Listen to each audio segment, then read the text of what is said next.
पेश है गुरमुख सिंह मुसाफिर दी कहानी बागी दी धी। किशन सिंह ने पुलिस नूं वेखदियां ही झट आख ते दिता, लो खालसा तैयार बर तैयार है। पर उसका चेहरा उसदे दिल दे तौखले नूं ना लुका सकिया। जे देर हो गई तां रात तुहानूं थाणे दी हवालात विच कट्टणी पवेगी। जेल ते थाणे दी हवालात दे फर्क तो तुसी जाणू ही हो। पुलिस इंस्पैक्टर दी ये गल सुन के किशन सिंह ने कहा, मेरे लिए इक्को गल है, थाणियां दियां हवालातां विच भी बथेरियां पसलियां घसाइयां हन। नहीं नहीं, मेरा मतलब, किशन सिंह ने विचों ही कहा, तुहाडा मतलब छेती तो है ना? चलो, मेरे वल्लों कोई ढिल नहीं। जबान नाल तां किशन सिंह ने ਇਹ ਗੱਲਾਂ ਕੀਤੀਆਂ, ਪਰ ਉਸਦਾ ਮਨ ਕਿਸੇ ਹੋਰ ਪਾਸੇ ਹੈ। ਇਉਂ ਪ੍ਰਤੀਤ ਹੁੰਦਾ ਹੈ ਜਿਵੇਂ ਉਸਦੀ ਕੋਈ ਚੀਜ਼ ਗੁਆਚ ਗਈ ਹੈ। ਜੇਲ੍ਹ ਜਾਣ ਤੋਂ ਪਹਿਲਾਂ ਉਹ ਲੱਭ ਜਾਏ ਤਾਂ ਉਹ ਵਧੇਕ ਤਸੱਲੀ ਨਾਲ ਇਸ ਸਫ਼ਰ ਵਿੱਚ ਪੈ ਸਕਦਾ ਹੈ। ਸਰਨ, ਕਿਸ਼ਨ ਸਿੰਘ ਦੀ ਆਵਾਜ਼ ਸੁਣ ਕੇ ਉਸਦੀ ਭੈਣ ਵੀਰਾਂ ਵਾਲੀ ਨੇ ਅੰਦਰੋਂ ਕਿਹਾ, ਭਰਾ ਜੀ, ਭਰਜਾਈ ਤਾਂ ਮੀਟਿੰਗ ਵਿੱਚ ਗਈ ਹੋਈ ਹੈ। इंस्पैक्टर दे कन्न खड़े हो गए। किशन सिंह ने कहा, वीरा, लाज दे बुखार वाला कागज चुक लिया। वीरा वाली ने कागज किशन सिंह दे हथ विच फड़ांदियां कहा, भरजाई जान लगी आखदी सी कि इस वेले 102 है, जे वध जाए तां बर्फ दी पट्टी रखनी। किशन सिंह पहली वेर जेल नहीं जान लगा। इंस्पैक्टर इसकी दृढ़ता तो भी अणजाण नहीं। इंस्पैक्टर नूं किशन सिंह दी थोड़ी जही परेशानी दे कारण दा भी हुण पता लग गया है। मीटिंग दा लफ्ज़ इंस्पैक्टर दे कन्नां विच कच दे टुकड़े वांग रड़किया। साइकल ते लत्त धरदियां ही उसने नाल दे सिपाहियां नूं अख नाल कुछ समझाया ते नाल कहा, सरदार जी, बेशक आराम नाल तैयारी कर लवो, मैं आउंदा हां। इंस्पैक्टर सड़कों पार सामने कारखाने दे वड्डे दरवाज़ियों अंदर बढ़ गया। बैठे सिपाहियां विचों एक ने कहा, इंस्पैक्टर साहिब शायद किधरे टैलीफोन करन गए हन। वीरां दियां अखां दे सोमे फुੱਟਣ ही वाले सन। किशन सिंह दी कुछ घूरी भरी सैनत नूं पछाण के ਉਹ ਲਾਜ ਦੇ ਮੰਜੇ ਦੇ ਪਿਛਲੇ ਪਾਸੇ ਪਈ ਚੌਂਕੀ ਤੇ ਬੈਠ ਗਈ। ਕਿਸ਼ਨ ਸਿੰਘ ਨੇ ਆਪਣੀਆਂ ਉਂਗਲਾਂ ਨਾਲ ਲਾਜ ਦੇ ਕੇਸਾਂ ਨੂੰ ਸਵਾਰਦਿਆਂ ਕਿਹਾ, ਪੁੱਤਰ, ਹੁਣ ਤੇ ਤੂੰ ਠੀਕ ਹੈ, ਅੱਜ ਤੇ ਬੁਖਾਰ ਘੱਟ ਹੈ, ਕੱਲ ਖਬਰੇ ਟੁੱਟ ਹੀ ਜਾਵੇ। ਜੇ ਤੈਨੂੰ ਬੁਖਾਰ ਨਾ ਹੁੰਦਾ ਤਾਂ ਮੈਂ ਹੁਣ ਤੱਕ ਜੇਲ੍ਹ ਚਲੇ ਜਾਣਾ ਸੀ। ਸਾਥੀ ਤੇ ਸਾਰੇ ਚਲੇ ਹੀ ਗਏ ਹਨ। ਲਾਡਲੀ ਲਾਜ ਨੇ ਮੱਧਮ ਜਿਹੀ ਆਵਾਜ਼ ਵਿੱਚ ਕਿਹਾ, ਮੈਂ ਤਾਂ ਫਿਰ ਮਾੜੀ ਕੁੜੀ ਹੋਈ ਜਿਸ ਨੇ ਤੁਹਾਡੇ ਚੰਗੇ ਕੰਮ ਵਿੱਚ ਰੋਕ ਪਾਈ ਹੈ। ਨਹੀਂ ਮੇਰੀ ਲਾਜ ਬੇਟੀ, ਤੇਰਾ ਇਸ ਵਿੱਚ ਕੀ ਕਸੂਰ ਹੈ? ਬੁਖਾਰ ਕੋਈ ਤੇਰੇ ਵੱਸ ਦੀ ਗੱਲ ਤਾਂ ਨਹੀਂ ਨਾ। ਤੈਨੂੰ ਇਸ ਤਰ੍ਹਾਂ ਛੱਡ ਕੇ ਜਾਣ ਦਾ ਤੇ ਮੇਰਾ ਪਹਿਲਾਂ ਹੱਠ ਹੀ ਨਹੀਂ ਪਿਆ। ਜਿਸ ਦਿਨ ਬੰਬਈ ਸਾਡੇ ਆਗੂ ਫੜੇ ਗਏ ਸਨ, ਉਸ ਦਿਨ ਮੈਂ ਉਹਨਾਂ ਨੂੰ ਵਧਾਈ ਦੇਣ ਵਾਲੇ ਮਤੇ ਤੇ 5 ਮਿੰਟ ਬੋਲਿਆ ਸਾਂ। ਫਿਰ ਮੈਂ ਤੇਰੇ ਦਵਾਈ ਦਾਰੂ ਵਿੱਚ ਹੀ ਲੱਗਾ ਰਿਹਾ। ਕਿਤੇ ਬਾਹਰ ਜਾਣ ਦਾ ਸਮਾਂ ਹੀ ਨਹੀਂ ਮਿਲਿਆ। ਉਂਝ ਵੀ ਪਹਿਲਾਂ ਲੀਡਰਾਂ ਨੂੰ ਹੀ ਫੜਨਗੇ, ਅਸਾਂ ਸੇਵਾਦਾਰਾਂ ਦੀ ਵਾਰੀ ਪਿੱਛੋਂ ਹੀ ਆਉਣੀ ਹੈ। ਪਰ ਸਾਨੂੰ ਉਜ਼ਰ ਵੀ ਕੀ ਹੈ, ਭਾਵੇਂ ਹੁਣੇ ਫੜ ਲੈਣ। ਕਿਸ਼ਨ ਸਿੰਘ ਦੇ ਮੂੰਹੋਂ ਇਹ ਅਖੀਰਲਾ ਫਿਕਰਾ ਅਜੇ ਨਿਕਲਿਆ ਹੀ ਸੀ ਕਿ ਲਾਜ ਨੇ ਨਾਲ ਹੀ ਆਖ ਦਿੱਤਾ, ਬੇਸ਼ੱਕ ਫੜ ਲੈਣ। ਕਿਸ਼ਨ ਸਿੰਘ ਆਪਣੀ ਇਕਲੌਤੀ ਲਾਡਲੀ ਨਾਲ ਜਿਉਂ-ਜਿਉਂ ਗੱਲਾਂ ਕਰਦਾ ਗਿਆ, ਉਸ ਦਾ ਮਨ ਹੌਲਾ ਹੁੰਦਾ ਗਿਆ। ਹੁਣ ਉਹ ਬੇਸਬਰੀ ਨਾਲ ਆਪਣੀ ਘਰ ਵਾਲੀ ਸਰਨ ਕੌਰ ਨੂੰ ਉਡੀਕ ਰਿਹਾ ਸੀ। ਵਰਾਂਡੇ ਵੱਲ ਵੇਖ ਕੇ ਉਹ ਤਸੱਲੀ ਕਰ ਲੈਂਦਾ ਕਿ ਇੰਸਪੈਕਟਰ ਵੀ ਅਜੇ ਨਹੀਂ ਪਰਤਿਆ। ਪਾਸ ਬੈਠੀ ਵੀਰਾਂ ਵਾਲੀ ਪਹਿਲਾਂ ਤਾਂ ਗਲੇਡੂ ਭਰ ਆਉਣ ਦੇ ਡਰ ਤੋਂ ਨਹੀਂ ਸੀ ਬੋਲਦੀ, ਪਰ ਹੁਣ ਉਸਨੂੰ ਵੀ ਕੁਝ ਹੌਸਲਾ ਜਿਹਾ ਹੋ ਗਿਆ। ਉਸਨੇ ਕਿਹਾ, ਲਾਜ, ਜੇ ਤੇਰੇ ਪਿਤਾ ਜੀ ਫੜੇ ਗਏ ਤਾਂ ਤੇਰੀ ਦਵਾਈ ਕੌਣ ਕਰੇਗਾ? ਤੂੰ ਉਦਾਸ ਨਾ ਹੋ ਜਾਵੇਂਗੀ? ਭੂਆ ਜੀ, ਦਵਾਈ ਦਾਰੂ ਲਈ ਤੁਸੀਂ ਜੋ ਮੇਰੇ ਪਾਸ ਹੋ, ਮਾਤਾ ਜੀ ਜੋ ਹਨ। ਬਾਕੀ ਰਹੀ ਉਦਾਸੀ ਦੀ ਗੱਲ, ਮੈਂ ਤਾਂ ਰਾਜ਼ੀ ਹੋ ਕੇ ਆਪ ਵੀ ਇਸ ਵੇਰਾਂ ਪਿਤਾ ਜੀ ਪਾਸ ਜੇਲ੍ਹ ਵਿੱਚ ਚਲੀ ਜਾਵਾਂਗੀ। ਲਾਜ ਦੀ ਗੱਲ ਸੁਣ ਕੇ ਵੀਰਾਂ ਵਾਲੀ ਦਾ ਬੇਇਖਤਿਆਰ ਹਾਸਾ ਨਿਕਲ ਗਿਆ। ਲਾਜ ਨੇ ਕਿਹਾ, ਨਹੀਂ ਭੂਆ ਜੀ, ਹਾਸੇ ਦੀ ਗੱਲ ਨਹੀਂ। ਆਪਣੇ ਮੁਲਕ ਵਾਸਤੇ ਜੇਲ੍ਹ ਵਿੱਚ ਜਾਣਾ ਕੋਈ ਮਾੜੀ ਗੱਲ ਤੇ ਨਹੀਂ। ਮੈਂ ਇਸ ਵੇਰਾਂ ਜ਼ਰੂਰ ਜਾਣਾ ਹੈ। ਲਾਜ, ਤੂੰ ਤੇ ਅਜੇ 12 ਸਾਲਾਂ ਦੀ ਵੀ ਨਹੀਂ ਹੋਈ। ਭੂਆ ਦੀ ਗੱਲ ਸੁਣ ਕੇ ਲਾਜ ਨੇ ਕਿਹਾ, ਪਿਤਾ ਜੀ ਸੁਣੋ ਭੂਆ ਜੀ ਦੀ ਗੱਲ।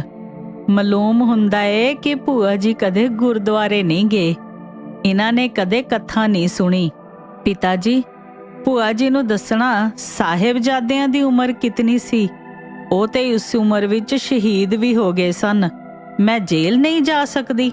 ਵੀਰਾਂ ਵਾਲੀ ਦੀ ਤਾਂ ਗੱਲ ਹੀ ਕੀ, ਹੁਣ ਤਾਂ ਕਿਸ਼ਨ ਸਿੰਘ ਦੀਆਂ ਅੱਖਾਂ ਵੀ ਬੇਕਾਬੂ ਹੋ ਗਈਆਂ। ਇਹ ਤਸੱਲੀ ਭਰੀ ਖੁਸ਼ੀ ਦੇ ਅੱਥਰੂ ਸਨ। ਕਿਸ਼ਨ ਸਿੰਘ ਨੇ ਲਾਜ ਦੇ ਸਿਰਹਾਣਿਓਂ ਚਾਬੀਆਂ ਚੁੱਕੀਆਂ। ਸਮਾਨ ਵਾਲੇ ਕਮਰੇ ਵਿੱਚ ਹੀ ਉਸਨੇ ਕੱਪੜੇ ਬਦਲੇ ਤੇ ਮੁੜ ਲਾਜ ਪਾਸ ਆ ਗਿਆ। ਲਾਜ ਦੇ ਇਸ ਸਵਾਲ ਨੇ ਕਿ ਪਿਤਾ ਜੀ ਇਸ ਵੇਲੇ ਕਿਉਂ ਕੱਪੜੇ ਬਦਲੇ ਨੇ, ਕਿਧਰੇ ਚੱਲੇ ਹੋ, ਕਿਸ਼ਨ ਸਿੰਘ ਦਾ ਬਹੁਤ ਸਾਰਾ ਕੰਮ ਸੌਖਾ ਕਰ ਦਿੱਤਾ। ਕਿਸ਼ਨ ਸਿੰਘ ਨੂੰ ਹੁਣ ਇਹੋ ਸੋਚ ਸੀ ਕਿ ਆਪਣੇ ਹੁਣੇ ਗ੍ਰਿਫਤਾਰ ਹੋਣ ਦੀ ਖਬਰ ਬਿਮਾਰ ਲਾਜ ਨੂੰ ਕਿਹੜੇ ਲਫ਼ਜ਼ਾਂ ਵਿੱਚ ਦੱਸੇ। ਵੀਰਾਂ ਵਾਲੀ ਦੀ ਉਚੇਚੀ ਬੇਚੈਨੀ ਨੇ ਵੀ ਬਹੁਤ ਕੁਝ ਪ੍ਰਗਟ ਕਰ ਦਿੱਤਾ। ਕਿਸ਼ਨ ਸਿੰਘ ਨੇ ਸ਼ਬਦਾਰਥ ਦੀਆਂ ਪੋਥੀਆਂ ਤੇ ਨਿਤਨੇਮ ਦਾ ਗੁਟਕਾ ਲਾਜ ਦੇ ਕਮਰੇ ਵਿੱਚ ਹੀ ਅਲਮਾਰੀ ਚੋਂ ਕੱਢ ਕੇ ਆਪਣੇ ਨਿੱਕੇ ਜਿਹੇ ਬਕਸੇ ਵਿੱਚ ਪਾਇਆ। ਵਰਾਂਡੇ ਵਿੱਚ ਬੂਟਾਂ ਦਾ ਖੜਾਕ ਹੋਇਆ। ਕਿਸ਼ਨ ਸਿੰਘ ਨੇ ਤਾਪ ਨਾਲ ਭਖ ਰਹੇ ਲਾਜ ਦੇ ਮੱਥੇ ਨੂੰ ਚੁੰਮਿਆ। ਮੇਰੀ ਲਾਜ ਦਾ ਭਾਵਪੂਰਤ ਸ਼ਬਦ ਉਸ ਦੇ ਮੂੰਹ ਚੋਂ ਨਿਕਲਿਆ। ਉਸ ਦੀਆਂ ਅੱਖਾਂ ਵਿੱਚ ਜੰਮੇ ਹੋਏ ਮੋਤੀ ਇੱਕ ਵਾਰ ਫੇਰ ਪਿਘਲ ਪਏ। ਅਣਜਾਣੀ ਲਾਜ ਨੇ ਬੜੀ ਸਿਆਣਪ ਭਰੀ ਆਵਾਜ਼ ਵਿੱਚ ਕਿਹਾ, ਪਿਤਾ ਜੀ ਮੇਰਾ ਫਿਕਰ ਨਾ ਕਰੋ। ਘਰ ਦੇ ਗਲੀ ਵਾਲੇ ਦਰਵਾਜ਼ਿਓਂ ਇੱਕ ਨੌਜਵਾਨ ਅੰਦਰ ਵੜਿਆ ਤੇ ਪੁਲਿਸ ਦੀ ਅੱਖ ਬਚਾ ਕੇ ਉਸਨੇ ਕਿਸ਼ਨ ਸਿੰਘ ਦੇ ਕੰਨ ਵਿੱਚ ਕੋਈ ਗੱਲ ਕੀਤੀ। ਨੌਜਵਾਨ ਵਾਪਸ ਚਲਾ ਗਿਆ। ਕਿਸ਼ਨ ਸਿੰਘ ਦੇ ਚਿਹਰੇ ਤੇ ਫਿਰ ਡੂੰਘੀ ਗੰਭੀਰਤਾ ਆ ਗਈ। ਇਸੇ ਹਾਲਤ ਵਿੱਚ ਲਾਜ ਸੰਬੰਧੀ ਵੀਰਾਂ ਵਾਲੀ ਨੂੰ ਕੁਝ ਗੱਲਾਂ ਸਮਝਾ ਕੇ ਉਹ ਪੁਲਿਸ ਨਾਲ ਟਾਂਗੇ ਵਿੱਚ ਬੈਠ ਗਿਆ। ਸ਼ਹਿਰ ਦੀ ਕੁਤਵਾਲੀ ਵਿੱਚ ਟੈਲੀਫੋਨ ਦੀ ਘੰਟੀ ਖੜਕਣ ਦੇ ਨਾਲ ਹੀ ਗਾਰਦ ਨੂੰ ਤਿਆਰ ਹੋਣ ਦਾ ਹੁਕਮ ਤਾਂ ਹੋ ਗਿਆ, ਪਰ ਤੁਰਨ ਦਾ ਆਰਡਰ 1 ਘੰਟੇ ਦੀ ਉਡੀਕ ਪਿੱਛੋਂ ਮਿਲਿਆ। ਛੋਟੇ ਬਾਜ਼ਾਰ ਦੇ ਨਾਲ ਲੱਗਦੀ ਪੁਰਾਣੀ ਹਵੇਲੀ ਨੂੰ ਪੁਲਿਸ ਦੇ ਘੇਰਾ ਪਾਉਣ ਦੀ ਢਿੱਲ ਸੀ ਕਿ ਹਵੇਲੀ ਦੀ ਖੱਬੀ ਨੁੱਕਰ ਵਾਲੇ ਕਮਰੇ ਦੇ ਗਲੀ ਵੱਲ ਖੁੱਲਣ ਵਾਲੇ ਦਰਵਾਜ਼ੇ ਵਿੱਚੋਂ ਇੱਕ ਖੱਦਰ ਪੋਸ਼ ਬੀਬੀ ਦੌੜ ਕੇ ਬਾਹਰ ਨਿਕਲੀ। ਇਸ ਦੇ ਹੱਥ ਵਿੱਚ ਇੱਕ ਕੌਮੀ ਝੰਡਾ ਅਤੇ ਗਾਤਰੇ ਕਿਰਪਾਨ ਹੈ। ਤੁਰੰਤ ਹੀ ਇਸ ਦੇ ਪਿੱਛੇ ਕੌਮੀ ਨਾਅਰੇ ਲਾਉਂਦੀਆਂ ਖੱਦਰ ਦੀਆਂ ਸਾੜੀਆਂ ਵਾਲੀਆਂ ਹੋਰ ਵੀ ਬਹੁਤ ਸਾਰੀਆਂ ਬੀਬੀਆਂ ਨਿਕਲ ਆਈਆਂ। ਗਲੀ ਵਾਲੇ ਦਰਵਾਜ਼ੇ ਅੱਗੇ ਖੜਾ ਸਿਪਾਹੀ ਵੇਖਦਾ ਹੀ ਰਹਿ ਗਿਆ ਤੇ ਇਹ ਬੀਬੀਆਂ ਬਾਜ਼ਾਰ ਪੁੱਜ ਗਈਆਂ। ਭਾਰਤ ਮਾਤਾ ਦੀ ਜੈ ਦੇ ਨਾਅਰਿਆਂ ਨਾਲ ਅਸਮਾਨ ਗੂੰਜਣ ਲੱਗਾ। ਥੋੜੇ ਚਿਰ ਵਿੱਚ ਹੀ ਇਤਨੀ ਭੀੜ ਹੋ ਗਈ ਕਿ ਛੋਟੇ ਬਾਜ਼ਾਰ ਦਾ ਰਸਤਾ ਹੀ ਬੰਦ ਹੋ ਗਿਆ। ਕੌਮੀ ਝੰਡੇ ਵਾਲੀ ਬੀਬੀ ਨੇ ਝੰਡਾ ਉੱਚਾ ਕਰਕੇ ਕਿਹਾ, ਕੌਮੀ ਝੰਡਾ। ਜਵਾਬ ਵਿੱਚ ਲੋਕਾਂ ਨੇ ਕਿਹਾ, ਸਦਾ ਉੱਚਾ ਰਹੇ। ਇੱਕ ਪੁਲਿਸੀਏ ਨੇ ਅੱਗੇ ਵਧ ਕੇ ਝੰਡਾ ਖੋਹਣ ਦੀ ਕੋਸ਼ਿਸ਼ ਕੀਤੀ। ਝੰਡੇ ਵਾਲੀ ਬੀਬੀ ਅੱਗੇ ਵਧਦੀ ਜਾ ਰਹੀ ਸੀ। ਪੁਲਿਸ ਵਾਲੇ ਦਾ ਹੱਥ ਗਾਤਰੇ ਦੀ ਕਿਰਪਾਨ ਤੇ ਜਾ ਪਿਆ ਤੇ ਖਿੱਚਾ ਖਿੱਚੀ ਵਿੱਚ ਮਿਆਨ ਉਤਰ ਗਈ ਤੇ ਪੁਲਿਸੀਏ ਦੇ ਹੱਥ ਨੂੰ ਝਰੀਟ ਆ ਗਈ। ਥੋੜਾ ਜਿਹਾ ਖੂਨ ਵੀ ਨਿਕਲ ਆਇਆ। ਪੁਲਿਸ ਨੇ ਘਬਰਾ ਕੇ ਲਾਠੀ ਚਾਰਜ ਸ਼ੁਰੂ ਕਰ ਦਿੱਤਾ। ਬਹੁਤ ਸਾਰੀ ਭੀੜ ਖਿੰਡ ਪੁੰਡ ਗਈ ਤੇ ਝੰਡੇ ਵਾਲੀ ਬੀਬੀ ਨੇ ਕੌਮੀ ਝੰਡੇ ਨੂੰ ਦੋਹਾਂ ਹੱਥਾਂ ਵਿੱਚ ਘੁੱਟ ਕੇ ਫੜ ਲਿਆ ਤੇ ਇੱਕ ਦੁਕਾਨ ਦੇ ਸਾਹਮਣੇ ਫੱਟੇ ਤੇ ਧਰਨਾ ਮਾਰ ਕੇ ਬਹਿ ਗਈ। ਬਾਕੀ ਦੀਆਂ ਬੀਬੀਆਂ ਵੀ ਜ਼ਮੀਨ ਤੇ ਬਹਿ ਗਈਆਂ। ਬਹੁਤ ਸਾਰੀ ਭੀੜ ਦੇ ਖਿੰਡ ਪੁੰਡ ਜਾਣ ਪਰ ਪੁਲਿਸ ਗਾਰਡ ਦੇ ਇੰਚਾਰਜ ਨੇ ਪਹਿਲਾਂ ਬੜੇ ਰੋਹਬ ਨਾਲ, ਫਿਰ ਨਰਮੇ ਨਾਲ ਝੰਡੇ ਵਾਲੀ ਬੀਬੀ ਤੋਂ ਝੰਡਾ ਲੈਣ ਦੀ ਕੋਸ਼ਿਸ਼ ਕੀਤੀ, ਪਰ ਬੀਬੀ ਦੇ ਡੂੰਘੇ ਵਿਸ਼ਵਾਸ ਸਾਹਮਣੇ ਕੋਈ ਪੇਸ਼ ਨਾ ਗਈ। ਬੀਬੀ ਨੇ ਕਿਹਾ, ਇਹ ਝੰਡਾ ਸਾਡੀ ਜਾਨ ਦੇ ਨਾਲ ਹੀ ਜਾਵੇਗਾ। ਅਖੀਰ ਬੀਬੀਆਂ ਦੇ ਸਾਰੇ ਜਥੇ ਨੂੰ ਗ੍ਰਿਫਤਾਰ ਕਰਕੇ ਟਾਂਗਿਆਂ ਵਿੱਚ ਬਿਠਾ ਲਿਆ ਗਿਆ। ਜੇਲ੍ਹ ਦੇ ਦਰਵਾਜ਼ੇ ਅੱਗੇ ਜਾ ਕੇ ਫਿਰ ਝੰਡੇ ਦਾ ਝਗੜਾ ਛਿੜ ਗਿਆ। ਬੀਬੀਆਂ ਕਹਿੰਦੀਆਂ ਸਨ ਕਿ ਅਸੀਂ ਜੇਲ੍ਹ ਦੀ ਬੈਰਕ ਤੇ ਕੌਮੀ ਝੰਡਾ ਲਾਉਣ ਲਈ ਅੰਦਰ ਲੈ ਜਾਵਾਂਗੀਆਂ। ਇਹ ਝਗੜਾ ਹੋ ਹੀ ਰਿਹਾ ਸੀ ਕਿ ਕਿਸ਼ਨ ਸਿੰਘ ਨੂੰ ਵੀ ਪੁਲਿਸ ਲੈ ਕੇ ਜੇਲ੍ਹ ਦੇ ਦਰਵਾਜ਼ੇ ਅੱਗੇ ਪੁੱਜ ਗਈ। ਬੀਬੀਆਂ ਦੇ ਜਥੇ ਅੰਦਰ ਝੰਡਾ ਹੱਥ ਵਿੱਚ ਫੜੀ ਬੈਠੀ ਆਪਣੀ ਸੁਪਤਨੀ ਸਰਨ ਕੌਰ ਨੂੰ ਵੇਖ ਕੇ ਕਿਸ਼ਨ ਸਿੰਘ ਨੂੰ ਕੋਈ ਹੈਰਾਨੀ ਨਾ ਹੋਈ। ਇਉਂ ਜਾਪਦਾ ਸੀ ਕਿ ਕਿਸ਼ਨ ਸਿੰਘ ਨੂੰ ਇਸ ਘਟਨਾ ਦਾ ਪਹਿਲਾਂ ਹੀ ਪਤਾ ਲੱਗ ਚੁੱਕਾ ਹੈ। ਕਿਸ਼ਨ ਸਿੰਘ ਨੇ ਬੀਬੀਆਂ ਨੂੰ ਸਮਝਾਇਆ, ਤੁਸੀਂ ਝੰਡੇ ਸੰਬੰਧੀ ਆਪਣਾ ਕਾਫੀ ਵਿਸ਼ਵਾਸ ਪ੍ਰਗਟ ਕਰ ਦਿੱਤਾ ਹੈ। ਖੁੱਲ੍ਹ ਦੀ ਹਾਲਤ ਵਿੱਚ ਤੁਸਾਂ ਇਸ ਦੀ ਬੇਅਦਬੀ ਨਹੀਂ ਹੋਣ ਦਿੱਤੀ। ਹੁਣ ਤੁਸੀਂ ਕੈਦ ਹੋ। ਜੇ ਇੱਕ ਵੇਰ ਤੁਸੀਂ ਬੈਰਕ ਤੇ ਝੰਡਾ ਲਾ ਵੀ ਲਿਆ ਤਾਂ ਜੇਲ੍ਹ ਕਰਮਚਾਰੀ ਤੁਹਾਨੂੰ ਬੈਰਕ ਦੇ ਅੰਦਰ ਬੰਦ ਕਰਕੇ ਝੰਡਾ ਫਾੜ ਦੇਣਗੇ, ਇਸ ਲਈ ਇਸ ਦਾ ਲਾਭ ਨਹੀਂ। ਅਖੀਰ ਫੈਸਲਾ ਹੋਇਆ ਕਿ ਝੰਡਾ ਅਦਬ ਨਾਲ ਕਾਂਗਰਸ ਦੇ ਦਫ਼ਤਰ ਵਿੱਚ ਪਹੁੰਚਾ ਦਿੱਤਾ ਜਾਵੇ। ਜੇਲ੍ਹ ਦੇ ਅੰਦਰ ਦਾਖਲ ਹੋ ਕੇ ਸਰਨ ਕੌਰ ਨੇ ਆਪਣੇ ਪਤੀ ਤੋਂ ਲਾਜ ਬਾਬਤ ਪੁੱਛਿਆ, ਪਰ ਕੋਈ ਜਵਾਬ ਸੁਣਨ ਤੋਂ ਪਹਿਲਾਂ ਹੀ ਜਨਾਨਾ ਵਾਰਡ ਦਾ ਬੂਹਾ ਖੁੱਲ੍ਹ ਕੇ ਬੰਦ ਹੋ ਗਿਆ। ਵੱਡਾ ਤਾਪ ਤੇ ਮਾਤਾ ਪਿਤਾ ਦਾ ਫੜਿਆ ਜਾਣਾ, ਸਾਰੇ ਦੁੱਖਾਂ ਤੇ ਦੇਸ਼ ਸੇਵਾ ਲਈ ਜੇਲ੍ਹ ਜਾਣ ਦੀ ਜ਼ਬਰਦਸਤ ਇੱਛਾ ਪ੍ਰਬਲ ਹੋ ਆਈ। ਲਾਜ ਦਿਨਾਂ ਵਿੱਚ ਹੀ ਤੁਰਨ ਫਿਰਨ ਲੱਗ ਪਈ। ਭੂਆ ਨੇ ਲਾਜ ਦੀ ਸੇਵਾ ਵਿੱਚ ਕਸਰ ਨਾ ਰੱਖੀ। ਲਾਜ ਨੂੰ ਚੁਕਵਾ ਕੇ ਉਹ ਘਰ ਹੀ ਲੈ ਗਈ ਸੀ। ਵੀਰਾਂ ਵਾਲੀ ਦੇ ਘਰ ਵਾਲੇ ਜਮਾਦਾਰ ਹੁਸ਼ਨਾਕ ਸਿੰਘ ਨੂੰ ਆਪਣੇ ਸਾਲੇ ਅਤੇ ਸਾਲੇ ਹਾਰ ਦੇ ਫੜੇ ਜਾਣ ਦੀ ਖਬਰ ਗੱਡੀ ਵਿੱਚ ਹੀ ਕਿਸੇ ਵਾਕਫ ਤੋਂ ਮਿਲੀ ਜਦੋਂ ਉਹ ਘਰ ਛੁੱਟੀ ਆ ਰਿਹਾ ਸੀ। ਛਾਉਣੀ ਵਿੱਚ ਕੋਈ ਅਖਬਾਰ ਨਹੀਂ ਸੀ ਜਾਂਦਾ। ਹੁਸ਼ਨਾਕ ਸਿੰਘ ਦਾ ਟਾਂਗਾ ਜਦ ਬੂਹੇ ਅੱਗੇ ਪੁੱਜਾ ਤਾਂ ਲਾਜ ਦਰਵਾਜ਼ੇ ਵਿੱਚ ਖੜੀ ਸੀ। ਉਸਨੇ ਪਹਿਲਾਂ ਫੁੱਫੜ ਦੇ ਆਉਣ ਦੀ ਖਬਰ ਦੌੜ ਕੇ ਭੂਆ ਨੂੰ ਦੱਸੀ, ਫਿਰ ਪਰਤ ਕੇ ਟਾਂਗੇ ਵਿੱਚੋਂ ਉੱਤਰ ਰਹੇ ਫੁੱਫੜ ਦੇ ਗਲ ਆਣ ਲੱਗੀ। ਵੀਰਾਂ ਵਾਲੀ ਨੇ ਪਹਿਲਾਂ ਦਰਵਾਜ਼ੇ ਅੱਗੇ ਆਣ ਕੇ ਆਪਣੇ ਪਤੀ ਨੂੰ ਸਤਿ ਸ਼੍ਰੀ ਅਕਾਲ ਆਖੀ, ਫਿਰ ਝੱਟ ਅੰਦਰ ਵੜ ਕੇ ਸ਼ੀਸ਼ੇ ਅੱਗੇ ਆਪਣੇ ਵਾਲ ਸੁਆਰੇ, ਦੁਪੱਟਾ ਬਦਲਿਆ ਤੇ ਮੁੜ ਚਾਈਂ ਚਾਈਂ ਬਾਹਰ ਆਣ ਕੇ ਸਮਾਨ ਸੰਭਾਲਣ ਦੇ ਆਹਰ ਵਿੱਚ ਲੱਗ ਗਈ। ਲਾਜ ਵੀ ਨਿੱਕੀਆਂ ਨਿੱਕੀਆਂ ਚੀਜ਼ਾਂ ਸੰਭਾਲਣ ਵਿੱਚ ਆਪਣੀ ਭੂਆ ਨੂੰ ਮਦਦ ਦੇਣ ਲੱਗ ਪਈ। ਗੁਆਂਢ ਤੋਂ ਸੱਜਣ ਮਿੱਤਰ ਹੁਸ਼ਨਾਕ ਸਿੰਘ ਨੂੰ ਪੁੱਛਣ ਭਾਲਣ ਆ ਗਏ। ਵੀਰਾਂ ਵਾਲੀ ਨੇ ਚੁੱਲ੍ਹੇ ਤੇ ਚਾਹ ਰੱਖ ਦਿੱਤੀ। ਗੁਆਂਢੀਆਂ ਦੇ ਚਲੇ ਜਾਣਪੁਰ ਚਾਹ ਪਿਲਾਣ ਲੱਗਿਆਂ ਹੀ ਵੀਰਾਂ ਵਾਲੀ ਨੂੰ ਆਪਣੇ ਪਤੀ ਪਾਸੋਂ ਸੁੱਖ ਸਾਂਦ ਪੁੱਛਣ ਦਾ ਮੌਕਾ ਮਿਲਿਆ। ਉਸਨੇ ਚਾਹ ਵਿੱਚ ਮਿੱਠਾ ਰਲਾਉਂਦਿਆਂ ਪੁੱਛਿਆ, ਜੀ ਵੱਲ ਰਾਜ਼ੀ ਬਾਜ਼ੀ ਰਹੇ ਹੋ? ਅੱਗੇ ਤਾਂ ਵੱਲ ਹੀ ਰਹੇ ਹਾਂ, ਪਰ ਮਾਲੂਮ ਹੁੰਦਾ ਏ ਤੂੰ ਵੱਲ ਰਹਿਣ ਨਹੀਂ ਦੇਣਾ। ਵੀਰਾਂ ਵਾਲੀ ਦੇ ਕੰਨਾਂ ਨੂੰ ਐਸੇ ਹੀ ਉੱਤਰ ਦੀ ਆਸ ਸੀ। ਉਹ ਆਪਣੇ ਪਤੀ ਦੇ ਚਿਹਰੇ ਤੋਂ ਉਸਦੇ ਮਨ ਦੀ ਅਵਸਥਾ ਨੂੰ ਤਾਂ ਪੜ੍ਹ ਚੁੱਕੀ ਸੀ, ਪਰ ਨਾਰਾਜ਼ਗੀ ਦੇ ਕਾਰਨ ਦੀ ਪੂਰੀ ਸਮਝ ਉਸਨੂੰ ਅਜੇ ਨਹੀਂ ਸੀ ਆਈ। ਵੀਰਾਂ ਵਾਲੀ ਨੇ ਗੱਲ ਨੂੰ ਇੱਥੇ ਹੀ ਠੱਪ ਦਿੱਤਾ। ਹੁਸ਼ਨਾਕ ਸਿੰਘ ਨੇ ਨਾ ਨੁੱਕਰ ਕਰਦਿਆਂ ਚਾਹ ਦੀ ਪਿਆਲੀ ਪੀ ਲਈ। ਰਾਤ ਦੀ ਰੋਟੀ ਤੱਕ ਵੀਰਾਂ ਵਾਲੀ ਨੇ ਕੋਈ ਗੱਲ ਛਿੜਨ ਦਾ ਮੌਕਾ ਨਾ ਦਿੱਤਾ। ਹੁਸ਼ਨਾਕ ਸਿੰਘ ਨੇ ਭਰਿਆਂ ਪੀਤਿਆਂ ਹੀ 2 ਰੋਟੀਆਂ ਸੰਗੋਂ ਹੇਠਾਂ ਉਤਾਰੀਆਂ। ਵੀਰਾਂ ਵਾਲੀ ਨੇ ਤਾਂ ਖਾਣਾ ਹੀ ਕੀ ਸੀ। ਸੌਣ ਦੇ ਕੱਪੜੇ ਬਦਲ ਕੇ ਹੁਸ਼ਨਾਕ ਸਿੰਘ ਲੰਮਾ ਪੈ ਗਿਆ। ਵੀਰਾਂ ਵਾਲੀ ਲਾਜ ਨੂੰ ਰੋਟੀ ਖਵਾ ਕੇ ਭਾਂਡਾ ਟਿੰਡਰ ਸਾਂਭਣ ਪਿੱਛੋਂ ਲੱਤਾਂ ਦਬਾਣ ਦੇ ਬਹਾਨੇ ਆਪਣੇ ਪਤੀ ਪਾਸ ਮੰਜੇ ਤੇ ਆਣ ਬੈਠੀ। 10-15 ਮਿੰਟ ਦੋਹਾਂ ਪਾਸਿਆਂ ਤੋਂ ਚੁੱਪ ਰਹੀ। ਖੁਸ਼ਨਾਕ ਸਿੰਘ ਨੇ ਪਾਸਾ ਪਰਤਦਿਆਂ ਇਉਂ ਵਾਸੀ ਲਈ ਜਿਵੇਂ ਉਹ ਪਹਿਲਾਂ ਸੌਂ ਗਿਆ ਸੀ ਤੇ ਹੁਣ ਹੀ ਉਸ ਨੂੰ ਵੀਰਾਂ ਵਾਲੀ ਦੇ ਪਾਸ ਬੈਠੇ ਹੋਣ ਦਾ ਪਤਾ ਲੱਗਾ ਹੈ। ਵੀਰਾਂ ਵਾਲੀ ਨੇ ਕਿਹਾ, ਜੀ ਇੱਧਰ ਮੂੰਹ ਤੇ ਕਰੋ, ਤੁਹਾਨੂੰ ਤੇ ਜੱਗ ਰੱਖਣਾ ਵੀ ਨਹੀਂ ਆਉਂਦਾ। ਉਡੀਕ ਉਡੀਕ ਕੇ ਸਾਡੀਆਂ ਅੱਖਾਂ ਵੀ ਪੱਕ ਗਈਆਂ ਹਨ ਤੇ ਇਹ ਸਿੱਧੇ ਮੂੰਹ ਗੱਲ ਵੀ ਨਹੀਂ ਕਰਦੇ। ਛੁੱਟੀ ਕਿਤਨੀ ਮਿਲੀ ਜੇ?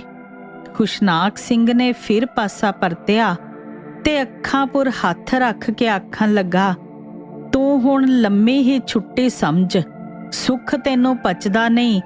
ਹੁਣੀ ਤਰੱਕੀ ਦੇ ਦਿਨ ਸਨ, ਪਰ ਤੂੰ ਮੈਨੂੰ ਕੁਝ ਬਣਨ ਨਹੀਂ ਦੇਣਾ। ਜੀ ਗੱਲ ਤੇ ਦੱਸੋ। ਗੱਲ ਕੀ ਦੱਸਾਂ? ਤੈਨੂੰ ਪਤਾ ਨਹੀਂ ਅੱਜ ਕੱਲ੍ਹ ਲੜਾਈ ਦੇ ਦਿਨ ਹਨ। ਕਿਸੇ ਫੌਜੀ ਦੇ ਬਾਗੀਆਂ ਨਾਲ ਮੇਲ ਜੋਲ ਨੂੰ ਸਰਕਾਰ ਪਸੰਦ ਨਹੀਂ ਕਰਦੀ। ਅੱਵਲ ਤਾਂ ਸਰਕਾਰ ਨੂੰ ਪਤਾ ਹੀ ਨਹੀਂ ਲੱਗਣ ਦੇਣਾ ਚਾਹੀਦਾ ਕਿ ਕੋਈ ਬਾਗੀ ਸਾਡੇ ਸੰਬੰਧੀ ਹਨ। ਜੇ ਪਤਾ ਲੱਗ ਵੀ ਜਾਵੇ ਤਾਂ ਅਸੀਂ ਆਖ ਸਕਦੇ ਹਾਂ ਕਿ ਉਹ ਸਾਡੇ ਆਖੇ ਤੋਂ ਬਾਹਰ ਹਨ। ਪਰ ਤੂੰ ਇਹ ਬਲਾ ਕਿਉਂ ਜਾਣ ਬੁੱਝ ਕੇ ਆਪਣੇ ਗਲ ਪਾ ਲਈ? ਬਾਗੀ ਦੀ ਧੀ ਨੂੰ ਰੱਖਣਾ ਤੂੰ ਨਹੀਂ ਜਾਣਦੀ ਕਿਤਨਾ ਜੁਰਮ ਹੈ। ਆਪਣੇ ਪਤੀ ਦੀ ਗੱਲ ਸੁਣ ਕੇ ਵੀਰਾਂ ਵਾਲੀ ਨੂੰ ਕੰਬਣੀ ਜਿਹੀ ਆ ਗਈ। ਉਸਨੂੰ ਇਹ ਖਿਆਲ ਨਹੀਂ ਸੀ ਕਿ ਲਾਜ ਨੂੰ ਇਸ ਹਾਲਤ ਵਿੱਚ ਇੱਥੇ ਲਿਆਉਣਾ ਪਤੀ ਲਈ ਇਤਨਾ ਜ਼ਿਆਦਾ ਦੁਖਦਾਈ ਹੋ ਸਕਦਾ ਹੈ। ਉਸਦੀ ਜਾਨ ਪਸੀਨਾ ਪਸੀਨਾ ਹੋ ਗਈ। ਖੁਸ਼ਨਾਕ ਸਿੰਘ ਨੇ ਫਿਰ ਦੰਦ ਕਰੀਚ ਕੇ ਕਿਹਾ, ਤੂੰ ਇਸ ਕੁੜੀ ਨੂੰ ਕਿਉਂ ਮੇਰੇ ਘਰ ਲਿਆਂਦਾ? ਵੀਰਾਂ ਵਾਲੀ ਨੇ ਭਰੇ ਗਲੇ ਨਾਲ ਸਾਰੀ ਵਿਥਿਆ ਇਸ ਤਰ੍ਹਾਂ ਸੁਣਾਈ ਜਿਵੇਂ ਕੋਈ ਪੁਜਾਰਨ ਦੇਵੀ ਪਾਸੋਂ ਕਿਸੇ ਮਨ ਭਾਉਣੇ ਵਰ ਦਾ ਤਰਲਾ ਲੈ ਰਹੀ ਹੈ। ਪਰ ਤੁਰੰਤ ਹੀ ਉਸ ਨੂੰ ਅਨੁਭਵ ਹੋਇਆ ਕਿ ਪਤੀ ਦੇਵਤਾ ਪੱਥਰ ਦੀ ਮੂਰਤ ਹਨ। ਉਸਦੇ ਮਨ ਵਿੱਚ ਪਤੀ ਦੇ ਛੁੱਟੀ ਆਉਣ ਦੀਆਂ ਕਿੰਨੀਆਂ ਉਮੰਗਾਂ ਸਨ। ਉਸਦੇ ਸਾਰੇ ਵਲਵਲੇ ਤੇ ਚੌ ਖਿੰਡ ਪੁੰਡ ਕੇ ਉਸਦੀਆਂ ਅੱਖਾਂ ਸਾਹਮਣੇ ਪਰਛਾਵੇਂ ਜਿਹੇ ਬਣ ਕੇ ਖਿੱਲਰ ਗਏ। ਪਾਉਂਦੀ ਪਿਆਂ ਹੀ ਉਸਨੇ ਰਾਤ ਕੱਟ ਲਈ। ਹੰਝੂਆਂ ਦੇ ਕੀਮਤੀ ਮੋਤੀਆਂ ਦੀ ਭੇਟਾ, ਪਰ ਪੱਥਰ ਦੀ ਮੂਰਤੀ ਵਿੱਚ ਕੋਈ ਅਨੁਭਵਤਾ ਹੀ ਨਹੀਂ। ਪਤੀ ਦੇ ਹੱਠ ਨੇ ਵੀਰਾਂ ਵਾਲੀ ਨੂੰ ਵੀ ਆਪਣੇ ਅਪਰਾਧੀ ਹੋਣ ਦਾ ਸ਼ੱਕ ਜਿਹਾ ਪਾ ਦਿੱਤਾ। ਘਬਰਾਇਆ ਹੋਇਆ ਆਦਮੀ ਆਪਣੀ ਘਬਰਾਹਟ ਦੇ ਕਾਰਨ ਨੂੰ ਲੁਕਾਉਣ ਦੇ ਜੋ ਸਾਧਨ ਵਰਤਦਾ ਹੈ, ਉਹ ਉਸਦੀ ਘਬਰਾਹਟ ਨੂੰ ਵਧੇਕ ਪ੍ਰਗਟਾਉਂਦੇ ਹਨ। ਸੱਜਣਾ ਮਿੱਤਰਾਂ ਤੱਕ ਗੱਲ ਪੁੱਜ ਗਈ। ਸਿਆਣਿਆਂ ਦੀਆਂ ਦਲੀਲਾਂ ਤੇ ਮਿਸਾਲਾਂ ਖੁਸ਼ਨਾਕ ਸਿੰਘ ਨੂੰ ਕਾਇਲ ਨਾ ਕਰਵਾ ਸਕੀਆਂ ਕਿ ਤੇਰੇ ਸਾਲੇ ਅਤੇ ਸਾਲੇਹਾਰ ਦੀ ਜ਼ਿੰਮੇਵਾਰੀ ਕਿਸੇ ਤਰ੍ਹਾਂ ਵੀ ਤੇਰੇ ਤੇ ਨਹੀਂ ਆਉਂਦੀ। ਲਾਜ ਨੂੰ ਆਪਣੇ ਪਾਸ ਰੱਖਣਾ ਉਹ ਸਭ ਆਸਾਂ ਦੇ ਖਾਤਮੇ ਦਾ ਪ੍ਰਗਟਾਵਾ ਸਮਝਦਾ ਸੀ। ਵਧੇਕ ਨਹੀਂ ਤਾਂ ਸੂਬੇਦਾਰ ਮੇਜਰ ਤਾਂ ਉਸਨੇ ਇਸ ਜੰਗ ਵਿੱਚ ਹੀ ਬਣਨਾ ਹੈ। ਲਾਜ ਦੇ ਕੰਨਾਂ ਵਿੱਚ ਵੀ ਕੋਈ ਨਾ ਕੋਈ ਗੱਲ ਪੈ ਜਾਂਦੀ ਰਹੀ। ਛੁੱਟੀ ਪੂਰੀ ਹੋ ਗਈ। ਖੁਸ਼ਨਾਕ ਸਿੰਘ ਨੇ ਟਾਂਗਾ ਬੂਹੇ ਅੱਗੇ ਖੜਾ ਕੀਤਾ, ਵੀਰਾਂ ਵਾਲੀ ਨੂੰ ਬਾਹੋਂ ਫੜ ਕੇ ਉਸ ਵਿੱਚ ਬਿਠਾਇਆ ਅਤੇ ਮਕਾਨ ਦੀਆਂ ਚਾਬੀਆਂ ਜੇਬ ਵਿੱਚ ਪਾ ਲਈਆਂ। ਬੂਹੇ ਅੱਗੇ ਕੁੜੀਆਂ ਨਾਲ ਖੇਡਦੀ ਲਾਜ ਟਾਂਗੇ ਵਿੱਚ ਬੈਠੀ ਬੇਬਸ ਭੂਆ ਵੱਲ ਤੇ ਭੂਆ ਹੰਝੂਆਂ ਭਰੀਆਂ ਅੱਖਾਂ ਨਾਲ ਲਾਜ ਵੱਲ ਵੇਖ ਰਹੀ ਹੈ। ਟਾਂਗਾ ਓਲੇ ਹੋ ਗਿਆ। ਭਰਾ ਜੀ, ਲਾਜ ਦਾ ਕੀ ਬਣਿਆ? ਵੀਰਾਂ, ਅਸੀਂ ਤੇ ਤੇਰੇ ਪਾਸ ਅਮਾਨਤ ਛੱਡ ਆਏ ਸਾਂ। 1 ਸਾਲ ਤੇ 2 ਮਹੀਨੇ ਗੁਜ਼ਰ ਜਾਣ ਪਿੱਛੋਂ ਸੈਂਟਰਲ ਜੇਲ੍ਹ ਮੁਲਤਾਨ ਦੇ ਮੁਲਾਕਾਤ ਕਮਰੇ ਵਿੱਚ ਭੈਣ ਵੀਰਾਂ ਵਾਲੀ ਦਾ ਇਹ ਇੱਕ ਸਵਾਲ ਤੇ ਭਰਾ ਕਿਸ਼ਨ ਸਿੰਘ ਦਾ ਇਹ ਇੱਕ ਜਵਾਬ, ਬਸ ਕੁੱਲ 2 ਹੀ ਗੱਲਾਂ ਸਨ ਜੋ ਉਹਨਾਂ 1 ਘੰਟੇ ਦੀ ਮੁਲਾਕਾਤ ਵਿੱਚ ਜ਼ੁਬਾਨ ਨਾਲ ਕੀਤੀਆਂ। ਇਹਨਾਂ ਦੋਹਾਂ ਗੱਲਾਂ ਪਿੱਛੋਂ ਦੋਵਲੀ ਚੁੱਪ ਤੇ ਕਿਸੇ ਵੇਲੇ ਤਰ ਅੱਖਾਂ ਨਾਲ ਇੱਕ ਦੂਜੇ ਵੱਲ ਤੱਕਣਾ ਦਿਲ ਦੀਆਂ ਗੱਲਾਂ ਹਨ, ਜਿਨ੍ਹਾਂ ਨੂੰ ਬੇਜ਼ੁਬਾਨੀ ਦਾ ਕੋਈ ਪੰਡਤ ਹੀ ਦੱਸ ਸਕਦਾ ਹੈ। ਮੁਲਾਕਾਤ ਕਰਵਾਉਣ ਵਾਲੇ ਅਫਸਰ ਨੇ ਵਕਤ ਖਤਮ ਹੋ ਜਾਣ ਦੀ ਘੰਟੀ ਵਜਾਈ। ਦੋਵੇਂ ਭੈਣ ਭਰਾ ਚੁੱਪ ਚੁਪੀਤੇ ਇੱਕ ਦੂਜੇ ਨੂੰ ਵੇਖਦੇ ਅੱਡ ਹੋ ਗਏ। ਮਾਂ ਪਿਓ ਜਾਈ ਨਾਲ ਇਹ ਆਖਰੀ ਮਿਲਣੀ ਹੈ। ਕਿਸ਼ਨ ਸਿੰਘ ਨੂੰ ਇਸ ਗੱਲ ਦਾ ਕੀ ਪਤਾ ਸੀ। ਜੇਲ੍ਹ ਵਿੱਚ ਕੈਦੀਆਂ ਦੀ ਆਵਾਜਾਈ ਲੱਗੀ ਰਹਿੰਦੀ ਹੈ। ਕਿਸ਼ਨ ਸਿੰਘ ਨੂੰ ਇਹ ਤਾਂ ਪਤਾ ਲੱਗ ਚੁੱਕਾ ਹੈ ਕਿ ਲਾਜ ਹੁਣ ਲਾਹੌਰ ਤਪਦਿਕ ਦੇ ਹਸਪਤਾਲ ਵਿੱਚ ਹੈ, ਪਰ ਵੀਰਾਂ ਵਾਲੀ ਉਸ ਨਾਲੋਂ ਵੀ ਸਖਤ ਕੈਦ ਵਿੱਚ ਹੈ। ਕਿਸ਼ਨ ਸਿੰਘ ਨੂੰ ਇਹ ਗੱਲ ਕਿਸੇ ਨੇ ਨਹੀਂ ਸੀ ਦੱਸੀ।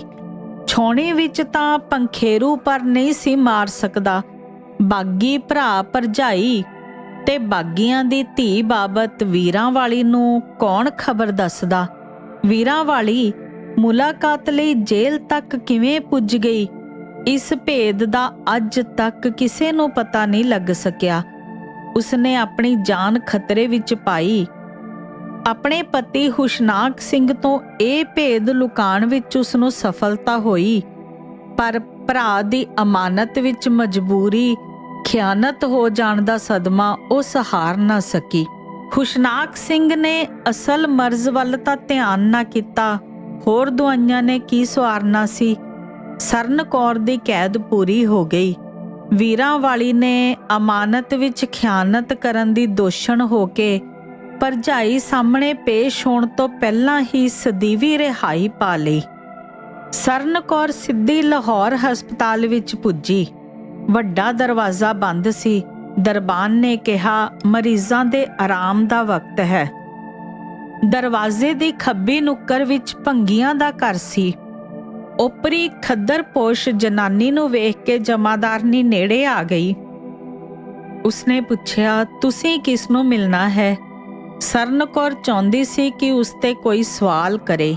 ਸਰਨ ਕੌਰ ਨੇ ਕਿਹਾ, ਮੇਰੀ ਲੜਕੀ ਇੱਥੇ ਬਿਮਾਰ ਹੈ, ਲਾਜ। ਜਮਾਦਾਰਨੀ ਨੇ ਵਾਰਡ ਤੇ ਕਮਰੇ ਦਾ ਨੰਬਰ ਪੁੱਛਿਆ ਤੇ ਨਾਲ ਹੀ ਕਿਹਾ, ਅਸਾਂ ਤੇ ਇਸ ਨਾਂ ਦੀ ਕੋਈ ਬਿਮਾਰ ਨਹੀਂ ਸੁਣੀ। ਮੈਂ ਰੋਜ਼ ਹਰ ਇੱਕ ਵਾਰਡ ਵਿੱਚ ਸਫਾਈ ਲਈ ਜਾਂਦੀ ਹਾਂ। ਸਰਨ ਕੌਰ ਨੇ ਕਿਹਾ, ਮੈਨੂੰ ਤੇ ਵਾਰਡ ਦਾ ਪਤਾ ਨਹੀਂ, ਨਾ ਹੀ ਕਮਰੇ ਦੇ ਨੰਬਰ ਦਾ ਪਤਾ ਹੈ। ਸੁਣਿਆ ਹੈ ਕਿ ਮੇਰੀ ਲਾਜ ਇਸ ਹਸਪਤਾਲ ਵਿੱਚ ਹੈ। ਸੁਣਿਆ ਹੈ? ਜਮਾਦਾਰਨੀ ਨੇ ਹੈਰਾਨ ਹੋ ਕੇ ਪੁੱਛਿਆ, ਤੁਸਾਂ ਆਪ ਉਸਨੂੰ ਇੱਥੇ ਦਾਖਲ ਨਹੀਂ ਕਰਾਇਆ? ਨਹੀਂ, ਅਸੀਂ ਜੇਲ੍ਹ ਵਿੱਚ ਸਾਂ, ਪਿੱਛੋਂ ਹੀ ਉਹ ਬਿਮਾਰ ਹੋ ਗਈ। ਉਹ ਬਾਗੀ ਦੀ ਧੀ ਹੋਵੇਗੀ। ਜੇਲ੍ਹ ਦਾ ਨਾਂ ਸੁਣ ਕੇ ਜਮਾਦਾਰਨੀ ਨੇ ਕਿਹਾ, ਇੱਥੇ ਉਸਦੇ ਲਾਜ ਨਾਂ ਦਾ ਕਿਸੇ ਨੂੰ ਵੀ ਪਤਾ ਨਹੀਂ। ਪਤਲੀ ਗੋਰੀ ਜਿਹੀ 12-13 ਸਾਲਾਂ ਦੀ ਕੁੜੀ ਹੈ। ਬੜੀਆਂ ਮਿੱਠੀਆਂ ਗੱਲਾਂ ਕਰਦੀ ਹੈ। ਉਸ ਦੀਆਂ ਗੱਲਾਂ ਸੁਣ ਕੇ ਕਦੇ ਹਾਸਾ ਆ ਜਾਂਦਾ ਹੈ, ਕਦੇ ਰੋਣਾ। ਉਹ ਆਪਣੀ ਭੂਆ ਪਾਸ ਸੀ? ਸਰਨ ਕੌਰ ਨੇ ਹਾਂ ਵਿੱਚ ਸਿਰ ਹਿਲਾਇਆ। ਬਸ ਉਹ ਹੈ। ਜਦੋਂ ਪਹਿਲਾਂ ਇੱਥੇ ਆਈ ਤਾਂ ਉਸਨੇ ਕਿਸੇ ਕੁੜੀ ਤੋਂ ਪੁੱਛਿਆ, ਬਾਗੀ ਕਿਸ ਨੂੰ ਆਖਦੇ ਹਨ? ਤੇ ਫਿਰ ਆਪ ਹੀ ਦੱਸਿਆ ਕਿ ਮੇਰਾ ਫੁੱਫੜ ਮੇਰੀ ਭੂਆ ਨੂੰ ਆਖਦਾ ਸੀ, ਤੂੰ ਬਾਗੀਆਂ ਦੀ ਧੀ ਨੂੰ ਘਰ ਕਿਉਂ ਲਿਆਂਦਾ? ਉਸੇ ਦਿਨ ਤੋਂ ਉਸਦਾ ਨਾਂ ਬਾਗੀ ਦੀ ਧੀ ਪੈ ਗਿਆ। ਜਦ ਵੀ ਡਾਕਟਰ ਆਉਂਦਾ ਹੈ, ਉਹ ਆਖਦੀ ਹੈ, ਮੈਨੂੰ ਮੇਰੇ ਪਿਤਾ ਜੀ ਤੇ ਮਾਤਾ ਜੀ ਪਾਸ ਜੇਲ੍ਹ ਵਿੱਚ ਲੈ ਚੱਲੋ। ਡਾਕਟਰ ਹੱਸ ਛੱਡਦਾ ਹੈ। ਜਮਾਦਾਰਨੀ ਦੀ ਗੱਲ ਨੂੰ ਸਰਨ ਕੌਰ ਬੁੱਤ ਬਣੀ ਸੁਣਦੀ ਗਈ। ਜਮਾਦਾਰਨੀ ਨੇ ਕਿਹਾ, ਸਰਦਾਰ ਜੀ ਨਹੀਂ ਆਏ? ਉਹਨਾਂ ਦੀ ਕੈਦ ਅਜੇ ਅੱਧੀ ਵੀ ਨਹੀਂ ਗੁਜ਼ਰੀ। ਉਹਨਾਂ ਨੂੰ 3 ਸਾਲ ਦੀ ਕੈਦ ਮਿਲੀ ਸੀ। ਸਰਨ ਕੌਰ ਦੀ ਗੱਲ ਸੁਣ ਕੇ ਜਮਾਦਾਰਨੀ ਨੇ ਠੰਡਾ ਹੌਕਾ ਭਰਿਆ ਤੇ ਕਿਹਾ, ਕੁੜੀ ਬੜੀ ਸਿਆਣੀ ਹੈ। ਦੱਸਦੀ ਹੈ ਕਿ ਮੇਰਾ ਫੁੱਫੜ ਭੂਆ ਨੂੰ ਲੈ ਕੇ ਚਲਾ ਗਿਆ। ਮੈਂ ਬਾਹਰ ਬੂਹੇ ਅੱਗੇ ਬੈਠੀ ਸਰਦਲ ਤੇ ਹੀ ਸੌਂ ਗਈ। ਸਰਦੀ ਨਾਲ ਮੈਨੂੰ ਤਾਪ ਚੜ ਗਿਆ। ਫਿਰ ਮੇਰੇ ਪਿਤਾ ਜੀ ਦਾ ਇੱਕ ਦੋਸਤ ਮੈਨੂੰ ਆਪਣੇ ਘਰ ਲੈ ਗਿਆ। ਜਦ ਮੈਂ ਬਹੁਤ ਬਿਮਾਰ ਹੋ ਗਈ ਤਾਂ ਉਹ ਇੱਥੇ ਛੱਡ ਗਏ। ਮੈਂ ਬਥੇਰਾ ਕਿਹਾ, ਮੈਨੂੰ ਜੇਲ੍ਹ ਲੈ ਚੱਲੋ, ਪਰ ਉਹ ਨਹੀਂ ਲੈ ਗਏ। ਇਤਨੀ ਗੱਲ ਦੱਸਣ ਪਿੱਛੋਂ ਜਮਾਦਾਰਨੀ ਨੇ ਕਿਹਾ, ਹੁਣ ਤੇ ਜੀ ਉਹ ਤੁਹਾਨੂੰ ਹੀ ਉਡੀਕਦੀ ਹੈ। ਜਮਾਦਾਰਨੀ ਦੇ ਆਖਰੀ ਫਿਕਰੇ ਦਾ ਭਾਵ ਸਰਨ ਕੌਰ ਸਮਝ ਗਈ ਸੀ। ਲਾਜ ਦੇ ਕਮਰੇ ਵਿੱਚ ਪੁੱਜਣ ਤੱਕ ਉਸਦੇ ਸਾਰੇ ਅੱਥਰੂ ਵਗ ਚੁੱਕੇ ਹਨ। ਆਪਣੀ ਮਾਤਾ ਨੂੰ ਵੇਖ ਕੇ ਲਾਜ ਦੀਆਂ ਅੱਖਾਂ ਅੱਡੀਆਂ ਗਈਆਂ। ਸਵੇਰ ਦੇ ਦੀਵੇ ਦੀ ਇਹ ਆਖਰੀ ਝਲਕ ਸੀ।